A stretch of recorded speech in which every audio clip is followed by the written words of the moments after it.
Hey everyone, today we're looking at the Blackvue DR970X Box 2CH-Plus dashcam.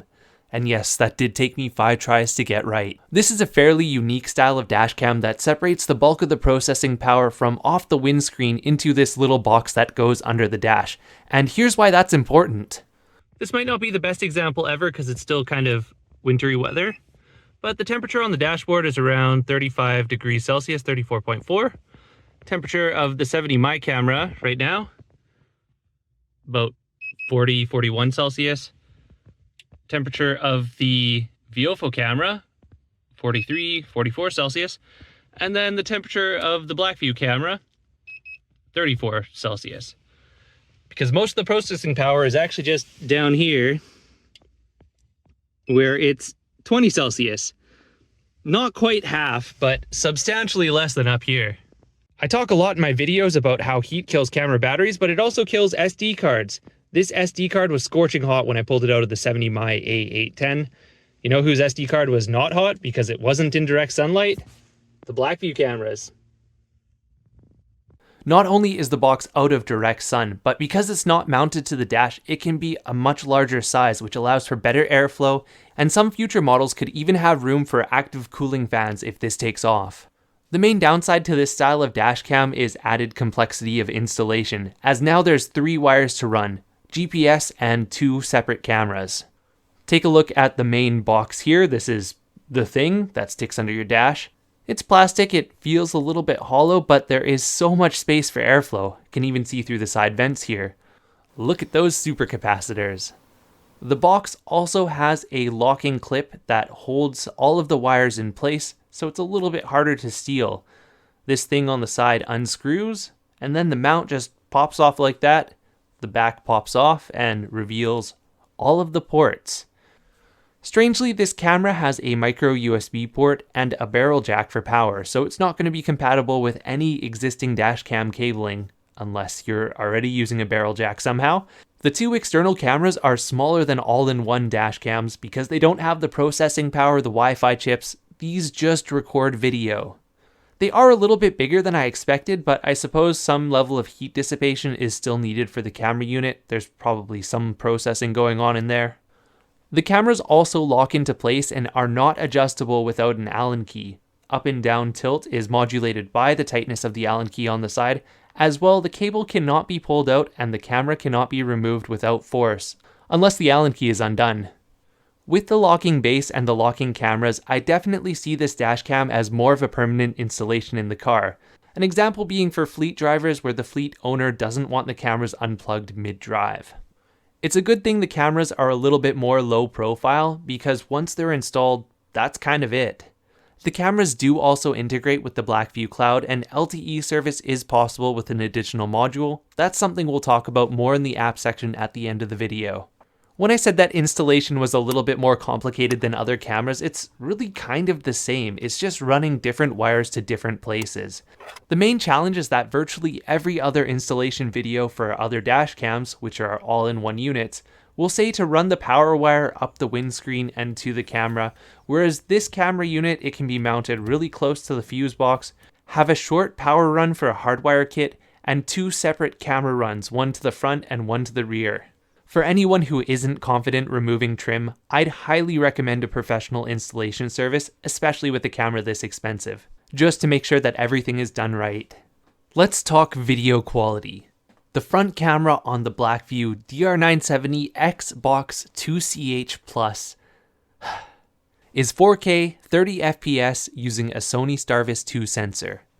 That means video quality both day and night is quite good.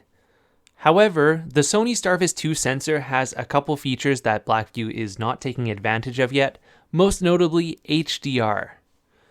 This camera has a slight tendency to blow out bright highlights, like check out this box truck with some backlighting. Occasionally license plates are a little bit too bright, just little things like that. However, overall, video quality during the day, very good. Blackvue has used a good quality lens here with lots of detail, although they have boosted the sharpness quite a lot. They've also boosted the shadows, which gives it what I'd call the typical Blackvue look. it brings out more detail in the shadows, but in some cases it also makes the video look a bit gray and low contrasted. Thing is that it's not quite low contrast because there are strong lines around darker objects, which does bring out the readability of license plates. It just means shadows are a little bit gray, and occasionally the video can have an eyeliner look to it, especially the rear camera. I really do think that this is a huge improvement to Blackvue's older cameras, especially its older 1080p cameras. Let's flip around to the back camera and check it out. So speaking of 1080p cameras, the rear camera is a Sony starvis 1 sensor. And in my opinion, it's definitely a supplementary camera to the front. It gets the job done. There's not as much detail, it's 1080p after all. Things are a little bit more smudgy, maybe a little bit more noise reduction while still applying that sharpness and contrast enhancement. But yeah, this reminds me of Blackvue's older cameras. Old camera? New camera. Old camera? New camera.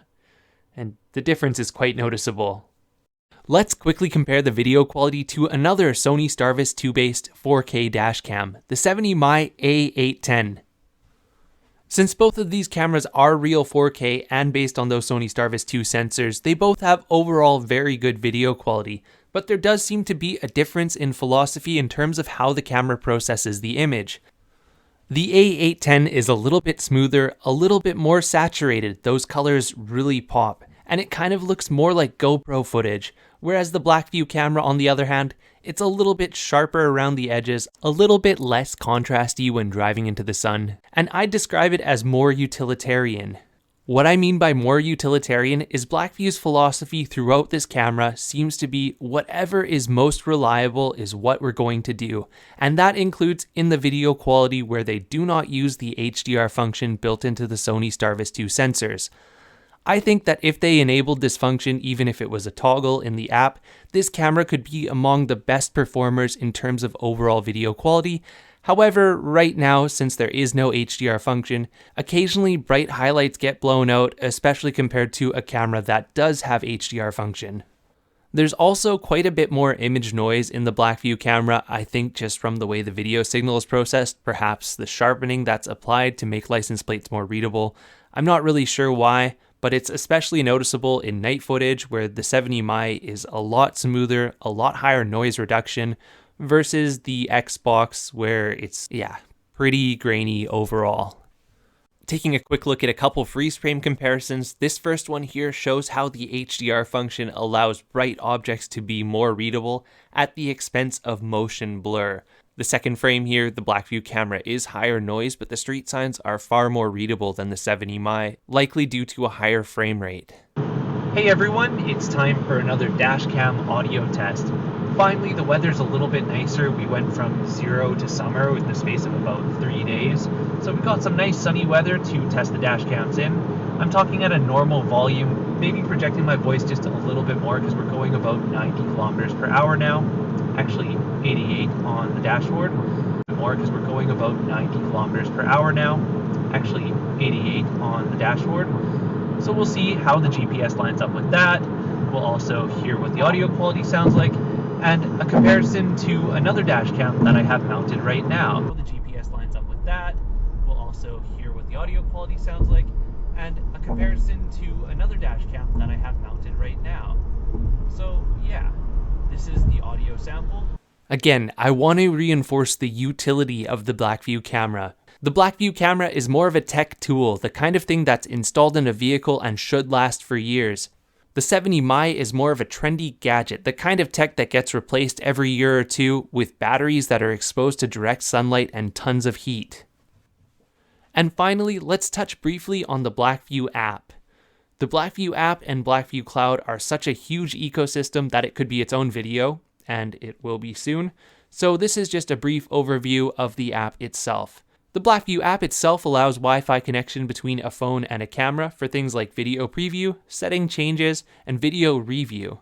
As long as I ensured my phone wasn't automatically connecting to my car's wireless Android Auto, it connected to the app just fine. Preview was fast, low stutter, low latency, and allowed me to change the settings, update things, preview video.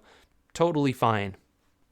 The cloud features allow a remote wireless connection to the camera via an LTE hotspot or a separate LTE device that plugs into the camera, and that allows more Big Brother style driver monitoring such as remote view, hard brakes, hard accelerations, hard turns, crashes, geofencing, and more. For now, here's the conclusion of this review. The Blackvue camera is expensive, yes, but it is one of the most feature-rich cameras on the market. The video quality is decent, but it could be better with HDR functionality. The camera is really more of a tech tool than a trendy gadget. It's the kind of thing that should be installed in a car and last for ages, due to the fact that the processing power is separated from the windshield, not exposed to direct sunlight, and has less heat exposure. While this camera does seem geared towards fleet vehicles and commercial customers, it would work really well in any vehicle because that processing power is separated. And in my opinion, this style of dashcam should become more common. Yes, it's a little bit harder to install, but the overall reliability should be much higher because the bulk of the processing power is not exposed to that heat of the summer sun in direct sunlight. So this camera should last a very long time for the investment. Hey, thanks for watching. If you have any questions about this video, leave them in the comments below. If you want to see any specific comparisons, also let me know. Like, share, subscribe, and thanks again.